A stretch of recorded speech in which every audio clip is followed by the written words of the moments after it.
Hello everyone, welcome to this session. मैं हूं आपकी एजुकेटर ज्योति कुमारी। आज हम बात करने वाले हैं मेटामॉर्फोसिस के बारे में from developmental biology. Make sure आप इस टॉपिक को समझने के लिए पहले जरूरी है कि आपने पार्ट 1 देखा हो। पार्ट 1 भी आपको चैनल पे ही अवेलेबल है, या फिर जब मैं बोल रही हूँ तो यहाँ पे आपको आई बटन पे जो है पार्ट 1 देखने को मिल जाएगा फॉर एम्फीबियन मेटामॉर्फोसिस। पार्ट 1 देखना जरूरी है क्योंकि वहां पे हमने थायराइड हार्मोन के रोल के बारे में बात किया है, और इस वीडियो में हम थायराइड हार्मोन की सिग्नलिंग के बारे में बात करने वाले हैं। ये दोनों टॉपिक आपस में कनेक्टेड है, इसीलिए जरूरी है कि आपने पार्ट 1 देखा हो, तभी जाके ये पार्ट 2 जो है आपको समझ में आएगा। So let's start. ओके, अब कुछ हार्मोनल कंट्रोल हम देख लेते हैं। जैसे हमने कहा यहाँ भी जो है हार्मोन अपना रोल प्ले करते हैं मेटामॉर्फोसिस में। तो देखा क्या गया एक एक्सपेरिमेंट में कि जब थायराइड को रिमूव कर दिया गया अर्ली टैडपोल में से, तो देखा क्या गया कि लार्वा जो है वो कभी भी मेटामॉर्फोसिस शो ही नहीं किया, और वो एक जायंट टैडपोल के फॉर्म में प्रेजेंट रहा। मतलब कि अगर ये लार्वा है, ठीक है, और अगर आप इसमें से थायराइड को आप डिस्ट्रॉय कर दो,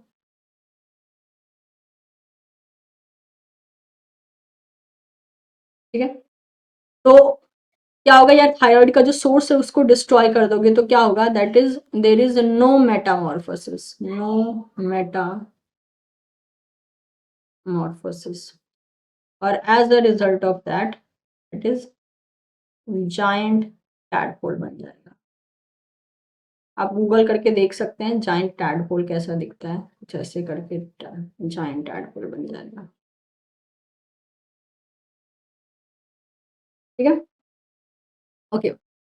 जो सिक्वेंशियल स्टेप है फ्रॉग के मेनली मेटामॉर्फोसिस में, वो रेगुलेट किए जाते हैं जैसे जैसे थायराइड हार्मोन का कंसंट्रेशन बढ़ रहा होता है। कुछ ऐसे इवेंट होते हैं जैसे कि लिम्ब का डेवलपमेंट, जो कि बहुत अर्ली स्टेज में होता है। ये तब होता है जब थायराइड हार्मोन लो चलता है। जब नए स्ट्रक्चर फॉर्म हो रहे हैं तो उस टाइम पे थायराइड हार्मोन लो रहता है। लेकिन अदर इवेंट जैसे कि टेल का रीअब्जॉर्प्शन कर लेना, उसके बाद रीमॉडलिंग करना इंटेस्टाइन का, वो लेटर लाइफ में देखने को मिलता है। यानी अर्ली स्टेज में जो है लिम्ब डेवलप होगा, उसके बाद टेल का रीअब्जॉर्प्शन किया जाएगा, डेथ किया जाएगा, फिर रीमॉडलिंग की जाएगी। ये क्या होता है, ये अर्ली स्टेज के बाद होता है, यानी थोड़ा लेटर स्टेज में होता है। उस टाइम पे क्या होता है, उस टाइम पे ये जो हॉर्मोन्स होते हैं ये काफी ज्यादा हाई कंसंट्रेशन में पहुंच जाते हैं। यानी थायराइड हार्मोन अपने अच्छे खासे हाई कंसंट्रेशन में होता है। तो वही बोला गया है, the different event of metamorphosis they are triggered by different concentration of thyroid hormone. तो डिफरेंट इवेंट डिफरेंट टाइम पे डिफरेंट कंसंट्रेशन में हो रहा है, इसके थायराइड हार्मोन के। जैसे कि अर्ली न्यू ग्रोथ जो है लो थायराइड कंसंट्रेशन में हो रहा है। इसके अलावा डेथ एंड रीमॉडलिंग जो है वो हमको हाई कंसंट्रेशन में देखने को मिल रहा है। ठीक है, तो ये चीजों का आपको ध्यान रखना है। अब जैसे कि यहाँ पर एक पिक्चर दिखा के रखी है, ये जो है मेटाबॉलिज्म है, ये कैसे काम करता है, ये जो हार्मोन है। तो होता क्या है, मैं आपको छोटी सी पहले एक कहानी बता दूं कि जो थायराइड हार्मोन होता है वो अपने एक तरीके से प्रो हार्मोन फॉर्म में प्रोड्यूस होता है, जिसका नाम है थायरॉक्सिन, जिसे हम T4 कहते हैं। ये इनएक्टिव होता है। ओके, अब क्या होता है आगे चल के, ये अपने पेरिफेरल टिश्यू में in the presence of a enzyme called type 2 डीआयोडीनेज, ये T4 थायरॉक्सिन जो कि इनएक्टिव फॉर्म है, ये अपने एक्टिव फॉर्म में कन्वर्ट होता है, जिसका नाम होता है T3, जिसे हम बोलते हैं ट्राई आइडोथायरोनिन। ये एक एक्टिव फॉर्म है। ये कन्वर्जन होता है टाइप 2 डीआयोडीनेज में। अब ये जो T3 होता है यही मैक्सिमम जो है एक्शन करता है, यही एक्शन कर रहा है किसका, मेटामॉर्फोसिस का।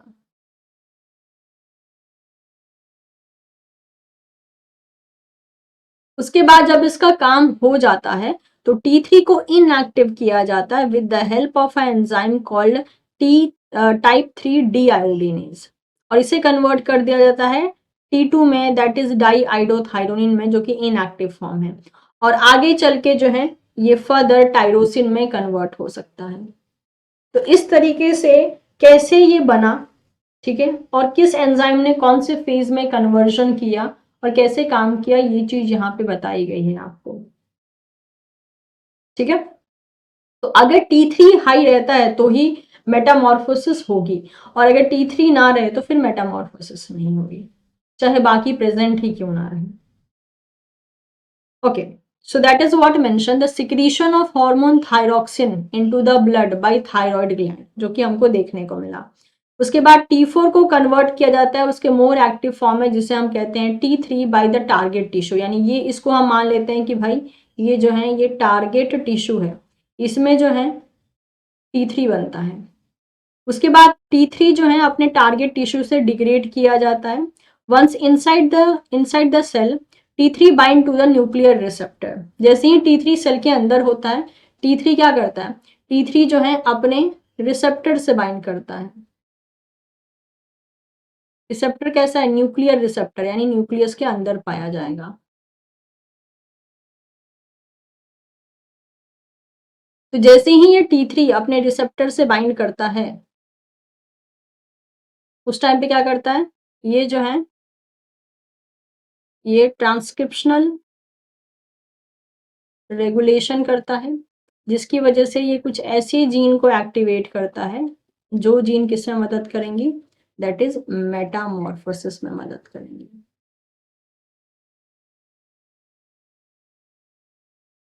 ठीक है, तो वही बोला है कि जो थायराइड हार्मोन का रिसेप्टर होता है उसके पास एफिनिटी बहुत ज्यादा होती है T3 से बाइंड करने की, ना कि T4 से, because T4 is a inactive form. ठीक है, and this causes the transcription factor to become transcriptional activator of the gene expression. Thus, the level of both T3 and TR in the target tissue are essential for producing the metamorphic response in each tissue.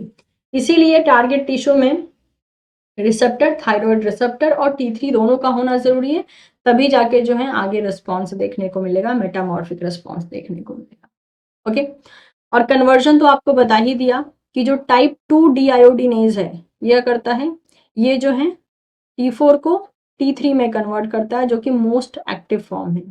उसके बाद जो type 3 डीआयोडीनेज होता है यह करता है, ये T3 को अगेन इनएक्टिव फॉर्म में कन्वर्ट करता है, जो कि होता है T2।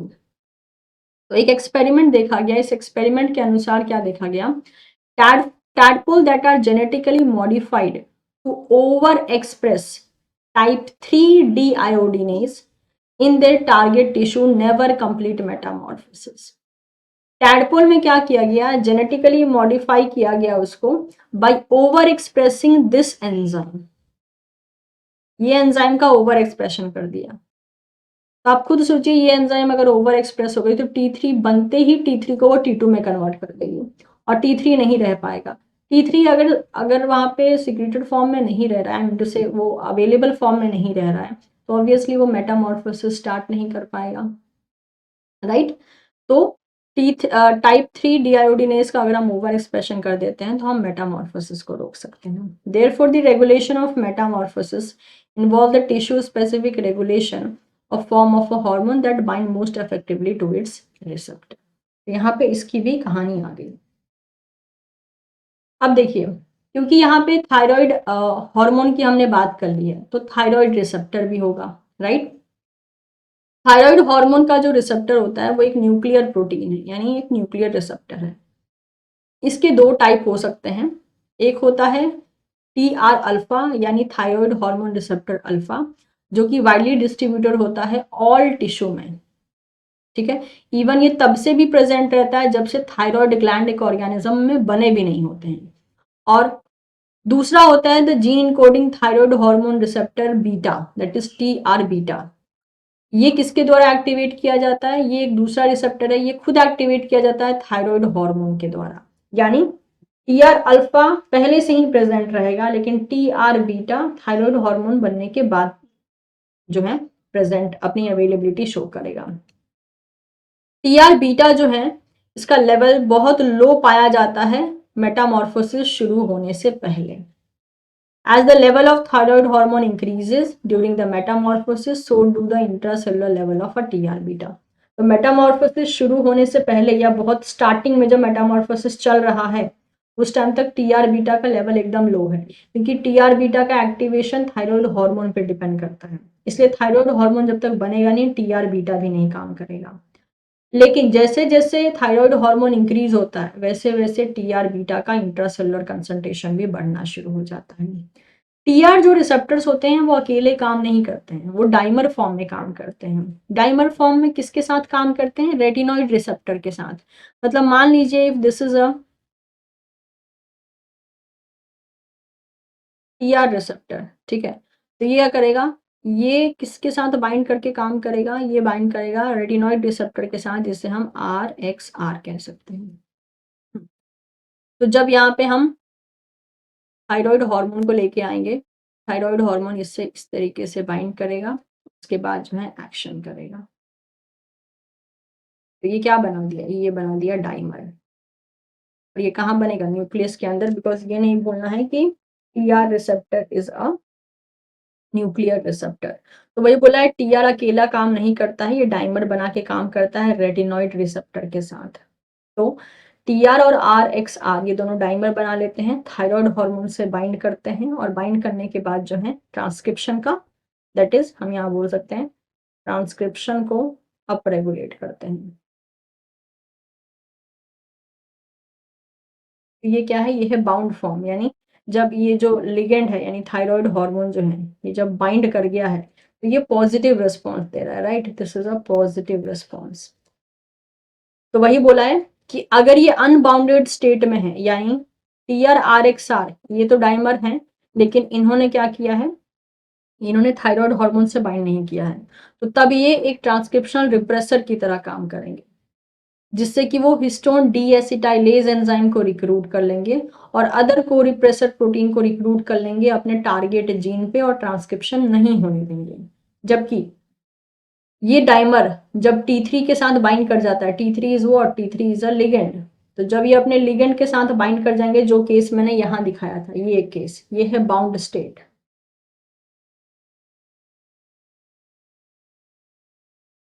जब ये बाउंड स्टेट में होंगे तब क्या करेंगे, ये रिप्रेसर जो कॉम्प्लेक्स है उसको लीव कर देंगे, और ये रिप्लेस कर देंगे को एक्टिवेटर से। किसको? दैट इज जो रिप्रेसर था उसको को रिप्रेसर से, को रिप्रेसर को हटा के को एक्टिवेटर को रिक्रूट कर लेंगे, जैसे कि हो गया हिस्टोन एसिटाइल ट्रांसफरेज। तो एज अ को रिप्रेसर या फिर रिप्रेसर के तौर पे हिस्टोन डीएसिटाइलेज को रिक्रूट किया जा रहा था, लेकिन एक्टिवेटर के तौर पे हिस्टोन एसिटाइल ट्रांसफरेज को एक्टिवेट किया जाएगा, और तब जाके जो है ये ट्रांसक्रिप्शन को अप रेगुलेट करेंगे। एक्चुअल में टीआर का जो है दो फंक्शन है। पहला, अनलाइगेटेड, अनलाइगेटेड यानी बिना लिगेंड के, अनलाइगेटेड फॉर्म में ये जीन एक्सप्रेशन को प्रिवेंट करते हैं, जिसकी वजह से मेटामॉर्फोसिस रुक जाएगी, सीधी सी बात है। और अगर T3 बाइंड रहता है, बाइंड क्यों रहता है? Because it is present there. भाई ये प्रेजेंट रहेगा तभी काम होगा। तो जब T3 प्रेजेंट रहता है तो ये रिसेप्टर बाइंड कर जाते हैं T3 से, और ये सेम जीन का एक्टिवेशन करवाते हैं जिस जीन को इन्होंने ऊपर वाले केस में रिप्रेस किया था, और as a result of that metamorphosis करवाएंगे।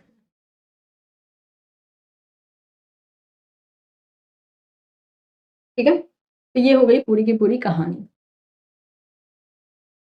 ओके, अब जो मेटामॉर्फोसिस के स्टेजेस होते हैं हम इनको रफली तीन पार्ट में डिवाइड कर देते हैं, that is pre metamorphosis, pro metamorphosis and metamorphic climax stage. Pre Metamorphosis लगभग मेटामॉर्फोसिस से जस्ट पहले का स्टेज, प्रो यानी ड्यूरिंग दैट, मेटामॉर्फिक क्लाइमेक्स यानी लास्ट फेज चल रहा है जब मेटामॉर्फोसिस पूरा कंप्लीट होने वाला है। अब इस टाइम पे जो है थायराइड हार्मोन अपने डिफरेंट डिफरेंट कंसंट्रेशन में काम करता है। जैसे कि अगर मैं प्री मेटामॉर्फोसिस की बात करूं, तो ये पहला स्टेज होता है जिसको कि हम प्री मेटामॉर्फोसिस कहते हैं। इस टाइम में क्या होता है, जो थायराइड ग्लैंड होता है वो धीरे धीरे मेच्योर होना शुरू कर देता है, और मेच्योर होने के बाद वो लो लेवल ऑफ T4 को प्रोड्यूस करता है, इसीलिए T3 भी बहुत लो लेवल में पाया जाता है। सॉरी, क्योंकि T4 जो कि एक इनएक्टिव हार्मोन है वो खुद कम कम अमाउंट में प्रोड्यूस हो रहा है, तो जितना वो अमाउंट में प्रोड्यूस हो रहा है उतने ही अमाउंट का तो वो T3 भी बना पाएगा कन्वर्ट होके, राइट? इसलिए दोनों का जो कंसंट्रेशन होता है प्री मेटामॉर्फिक मॉर्फोसिस फेज में वो काफी कम होता है। इसीलिए क्योंकि टी आर अल्फा रिसेप्टर तब से प्रेजेंट है जब से थायराइड ग्लैंड बना भी नहीं है। तो यहाँ पे टी आर अल्फा रिसेप्टर का प्रेजेंस तो देखा जाता है, लेकिन टी आर बीटा रिसेप्टर नहीं पाया जाता है, क्योंकि आपने ध्यान दिया होगा, हमने बोला था टी आर बीटा रिसेप्टर तब एक्सप्रेस होगा जब थायराइड हार्मोन प्रोड्यूस हो जाएंगे, बट यहाँ पे तो उतना एक्सेस अमाउंट में प्रोड्यूस ही नहीं हुए हैं। तो इस स्टेज पे T R alpha receptor present होता है, लेकिन T R beta receptor present नहीं होता।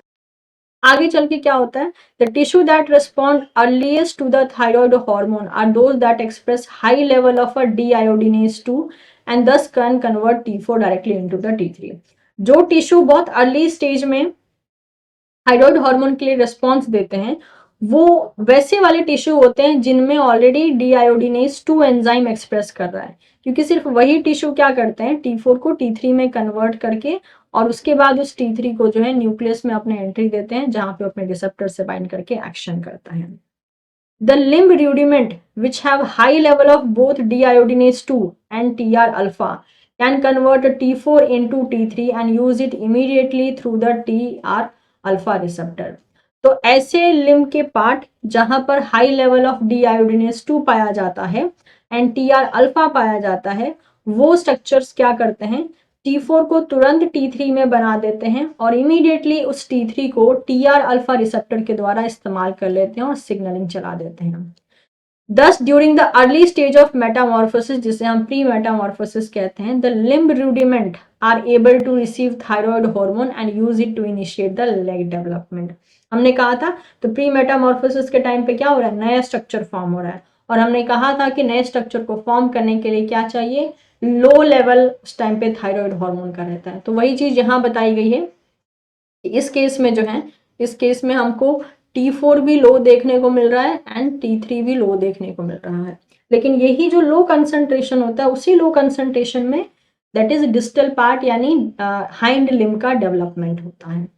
ठीक है, तो क्योंकि उस टाइम पे और बाय डिफॉल्ट ही थायराइड का कंसंट्रेशन कम है, और वही कंडीशन चाहिए भी होती है हाइंड लिम्ब के डेवलपमेंट में, यानी लेग्स के डेवलपमेंट में या लिम्ब के डेवलपमेंट में। नेक्स्ट जो फेज आता है वो आता है प्रो मेटामॉर्फोसिस। ठीक है, जैसे ही यहाँ पे थायराइड हार्मोन थायराइड मैच्योर हो जाता है, तो ये मैच्योर होके कौन से स्टेज में हमको देखने को मिलता है, प्रो मेटामॉर्फोसिस में देखने को मिलता है। ठीक है, तो प्रो मेटामॉर्फोसिस के टाइम पे जो थायराइड है वो अच्छे से मैच्योर हो गया है और इसीलिए वो अब ज्यादा हार्मोन प्रोड्यूस कर रहा है, जबकि प्री फेज में जो है वो मैच्योर होना शुरू हुआ था थायराइड, लेकिन प्रो तक आते आते जो है वो मैच्योर हो चुका है, इसलिए वो ज्यादा हार्मोन प्रोड्यूस कर रहा है। हाउएवर मेनी मेजर चेंजेस, बहुत से मेजर चेंजेस होते हैं इस स्टेज पे, जैसे कि टेल का रीअब्जॉर्प्शन हो जाना, गिल का रिस्टोर हो जाना, इंटेस्टाइनल रीमॉडलिंग होना, must wait until the metamorphic climax stage. लेकिन ये जो इवेंट्स हैं, जैसे कि हो गया टेल का रीअब्जॉर्प्शन, गिल का जो है यहाँ पे रीअब्जॉर्प्शन, इंटेस्टाइनल रीमॉडलिंग, ये लगभग तब तक वेट करेंगे जब तक मेटामॉर्फिक क्लाइमेक्स स्टेज नहीं आता है, यानी इनको सबसे highest concentration of thyroid hormone चाहिए। उस टाइम पे क्या होता है मेटामॉर्फिक क्लाइमेक्स स्टेज पे, at that time the concentration of a T4 rises dramatically, यानी ये एक ऐसा स्टेज है जो pro metamorphosis and metamorphic climax के बीच का स्टेज है, जब ये सब कुछ हो रहा है। ठीक है, तो उस टाइम पे क्या होता है, T4 का जो कंसंट्रेशन है वो बहुत ज्यादा बढ़ जाता है। जब T4 का कंसंट्रेशन ज्यादा बढ़ता है तो क्या होता है, T3 का कंसंट्रेशन फिर ज्यादा बढ़ेगा, क्योंकि T4 से T3 बनेगा, और as a result of that TR beta level भी सेल के अंदर बहुत ज्यादा बनने लगता है। Since one of the target of T3 is the TRB gene, it is thought that the TR beta is the principal receptor mediating the metamorphic climax। और ये माना जाता है कुछ स्टडी के अकॉर्डिंग कि TR बीटा जो बना है, क्यों बना है, क्योंकि अभी बॉडी के अंदर बहुत सारा थायराइड हार्मोन प्रेजेंट हो गया है, तो TR बीटा जो काम करेगा वो क्या करेगा, वो लगभग मेटामॉर्फिक क्लाइमेक्स स्टेज में काम करेगा। In the tail, there is only a small amount of TR alpha during the pre-metamorphosis and deiodinase 2 is not detectable। तो टेल में क्या होता है, सिर्फ small amount of TR alpha देखने को मिलता है प्री मेटामॉर्फोसिस के टाइम पे, और डीआयोडिनेज भी बहुत कम अमाउंट में होता है, जो कि डिटेक्टेबल भी यहाँ तक कि नहीं पाया जाता, डिटेक्ट भी आप उसको नहीं कर सकते हो। लेकिन जब प्रो मेटामॉर्फोसिस होता है तो उस टाइम पे थायराइड हार्मोन का जो लेवल है वो राइज हो जाता है, और as a result of that TR beta का इंक्रीज जो है वो देखने को मिलता है, क्योंकि टीआर बीटा जो है हार्मोन डिपेंडेंट बेसिस पे काम करता है।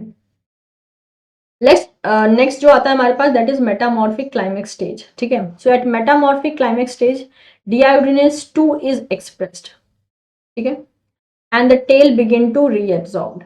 और मेटामॉर्फिक क्लाइमेक्स स्टेज तक आते आते जो है डीआयोडीनेस 2 बहुत फुल्ली एक्सप्रेस हो जाता है, क्योंकि यहाँ पर बोला गया था कि प्री मेटामॉर्फोसिस स्टेज पे जो है लगभग जो डीआयोडीनेस 2 है वो डिटेक्टेबल भी नहीं होता, हम उसको डिटेक्ट भी नहीं कर सकते। लेकिन प्रो में क्या होता है, प्रो में कंसंट्रेशन को बढ़ाया जाता है थायराइड हार्मोन का। और जो क्लाइमेक्स स्टेज आता है वहां पे आते आते डीआयोडीनेस 2 का एक्सप्रेशन काफी ज्यादा बढ़ जाता है। अब ये बढ़ जाएगा तो सीधी सी बात है जितना अभी T4 बना था प्रो फेज में, that is pro metamorphic phase में, वो क्या होगा, वो सारा का सारा T3 में कन्वर्ट किया जाएगा डीआयोडीनेस 2 के द्वारा। ठीक है, और फिर वो T3 क्या करेगा, डेथ करवाएगा, रीमॉडलिंग करवाएगा।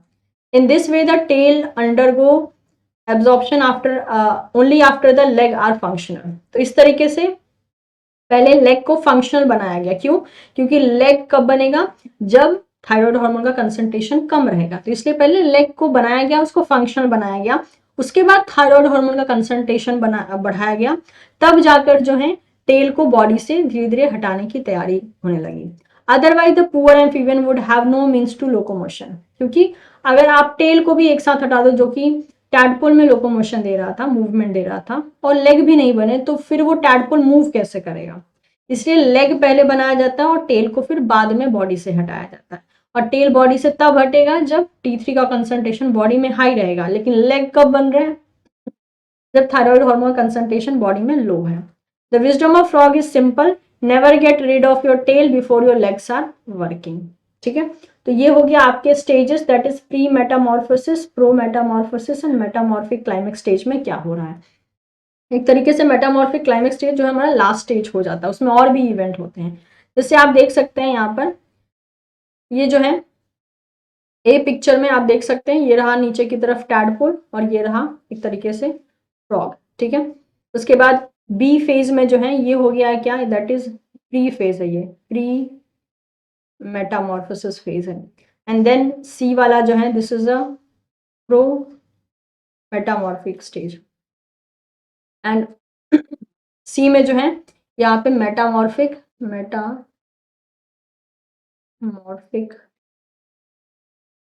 क्लाइमेक्स देखने को मिल रहा है। कब, जब आप देख रहे हैं कि लेग्स जो हैं इमर्ज होने लगे हैं। मेटामॉर्फिक स्टेज तक आते आते लेग्स का इमर्जेंस इजीली आपको विजिबिलिटी में चला आता है। और ई और एफ आप देख सकते हैं, that is final climax stage.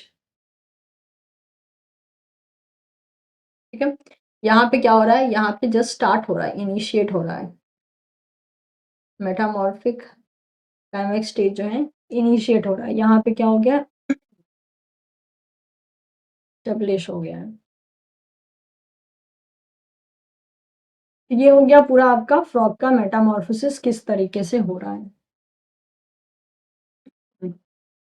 एक मैं आपको पिक्चर यहाँ पे समझा देती हूँ। ये देखिए, ये रहा हार्मोनल कंट्रोल, जीनोपस में जो मेटामॉर्फोसिस हो रहा है उसका कैसे हो रहा है। ठीक है, तो ऊपर आप देख सकते हैं इतने सारे कंसंट्रेशन है, तो कंफ्यूज नहीं होना है कि क्या हो रहा है और क्या नहीं हो रहा है। सॉरी। तो हो क्या रहा है यहाँ पे, ये रहा एम्ब्रियोनिक स्टेज, जब एम्ब्रियो फॉर्म में रहेगा ऑर्गेनिज्म, ये रहा लार्वल स्टेज और ये रहा मेटामॉर्फोसिस स्टेज। ठीक है, ऑरेंज वाला जो है this is a TR alpha, this is a TR alpha, orange वाला, जो कि आप देख रहे हैं कि लार्वल स्टेज के मिड रेंज से जो है इसका एक्सप्रेशन हाई होना शुरू हुआ है। नेक्स्ट TR बीटा आप देख रहे हैं मेटामॉर्फिक स्टेज में जाकर हाई हुआ है, राइट, क्योंकि TR अल्फा तो पहले से ही प्रेजेंट रहता है, TR बीटा मेटामॉर्फिक स्टेज में ही जाकर हाई हुआ है। और जो T3 का कंसंट्रेशन है, ये ग्रीन वाला, ये भी मेटामॉर्फिक स्टेज में ही जाकर हाई हुआ है, पहले से हाई नहीं है। और T3 का जो रिस्पॉन्स है वो बेसल लेवल पे चल रहा है फ्रॉम वेरी अर्ली फेज। ठीक है, तो वही बोला गया है कि एक तरीके से कि अगर मान लीजिए कि रिप्रेशन है, अगर सब चीज़ों को रिप्रेस कर दिया तो आप ट्रांसक्रिप्शन रोक दे रहे हो, और अगर आपने T3 डिपेंडेंट एक्टिवेशन करवा दिया तो आप ट्रांसक्रिप्शन को भी एक्टिवेट करवा दे रहे हो।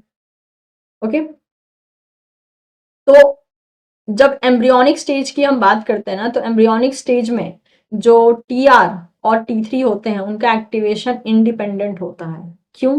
क्योंकि यहाँ पे टीआर अल्फा पहले से ही प्रेजेंट है, चाहे थायराइड हो या ना हो, थायराइड हार्मोन हो या ना हो, तो वो पहले से ही है, राइट। और टी3 बने ना बने कोई फर्क नहीं पड़ता, वो पहले से है, इसलिए इंडिपेंडेंट है। जबकि मेटामॉर्फिक स्टेजेस में जो है एक्टिवेशन टी3 डिपेंडेंट होता है, कि टी3 रहेगा तभी जाके वो टीआर बीटा को एक्टिवेट करेगा, अदरवाइज वो नहीं करेगा। तो वही चीज यहाँ पे बोली गई है कि किस किस फेज में कैसी कैसी चीजें जो है वो काम कर रही हैं। और लार्वल स्टेज में, मतलब इस स्टेज में इधर पे आके जो है हमें फंक्शनल थायराइड हार्मोन देखने को मिलता है, और यही वो स्टेज है जहां से आप देख सकते हैं कि धीरे धीरे जो है इंक्रीज आ रहा है टीआर बीटा में। तो ये हमने एक पिक्चर देख लिया जिससे कि सारी चीजें क्लियरिटी हो गई, राइट।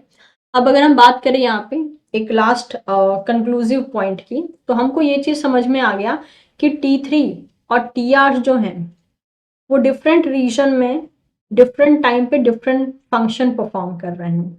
कहीं पे वो प्रोलिफरेशन करवा रहे हैं, अपोप्टोसिस करवा रहे हैं, डिफरेंशिएशन करवा रहे हैं, माइग्रेशन करवा रहे हैं, और कहीं पे जो है वो एक तरीके से किसी और पार्ट को इन्हांस करके फिर डिफ्रेंशिएट करवा रहे हैं और उनको फॉर्म करवा रहे हैं। तो वही बोला जा रहा है कि T3 एंड TR का जो कॉम्बिनेशन है वो अलग अलग टाइम पे अलग अलग टिश्यू में अलग अलग रिस्पॉन्स करवा सकता है। तो ये सेम मॉलिक्यूल है, that is TR and T3 are same molecule but they are mediating different response at different time in different tissues, यानी डिफरेंट टारगेट्स में। ठीक है, तो ये चीज जो है यहाँ पर क्लियर हो जाती है। Okay, so with this we are done with the metamorphosis. क्योंकि इससे अभी क्वेश्चन नहीं बने हैं तो इसीलिए हमने इसको काफी डिटेल में पढ़ा है। ऑल्दो इतना डिटेल में आप कहीं देखेंगे नहीं कि हाँ अवेलेबल है, लेकिन हमने फिर भी सेफ साइड के लिए जो है इसका काफ़ी ज़्यादा डिटेल वर्जन हमने कवर किया। तो आज हमने दैट इज़ मेटामॉर्फोसिस कवर किया for the insect portion and for the amphibian portion. इसके साथ आपका जो डेवलपमेंटल बायोलॉजी का जो मेजर ऑर्गेनिज्म रिलेटेड जो डेवलपमेंट था वो पूरा का पूरा कंप्लीट हो गया है।